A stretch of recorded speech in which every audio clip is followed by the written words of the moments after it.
আরে কি করছো কি? কপি খাবো না? খাবে তো, কিন্তু ঢালো ওটা দেখি। ও ঢালবো কি একটা একটা করে নিচ্ছ বাটি থেকে?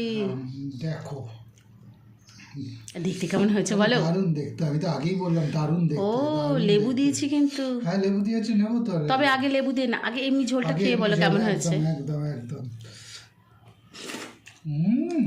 কি গন্ধ ছেড়েছে গো কপি।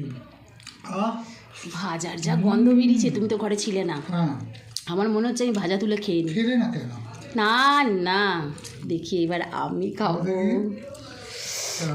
আমার ভালোবাসা, আহা হা। বাহ দারুণ হয়েছে। ও যে কথাটা বলবো এবার লেবু মকাই বলো। সেটা হচ্ছে, আজকে জানো হ্যাঁ। যেহেতু সিজনের প্রথম কপি আসলো, আমি আজকে ঠিক করেছিলাম, হ্যাঁ। তুমি একমত হবে কিনা যাই না, যাই হোক হ্যাঁ, এটা বলুন। আমার মত, আর রাঁধুনি যে রান্না করে তার মতোই হয়।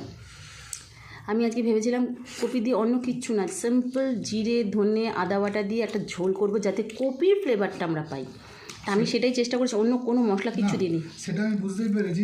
তোমার তো মনে নেই, সকালে আমি বললাম যে আমি একটু তাহলে কই মাছ আনি, কই মাছ দিয়ে ফুলকপি দিয়ে করো। তুমি বললে না না দরকার নেই, আজকে শুধু ফুলকপি করো। একদম। আমি তখনই বুঝতে আজকে পেরেছি। চাইনি কোনো মাছ বা অন্য কোনো মশলা কিচ্ছু না, আজকে শুধু ফুলকপির মজাটা নেব। অপূর্ব। তাই জন্য কিন্তু আজকে আমি সিম্পল করেছি।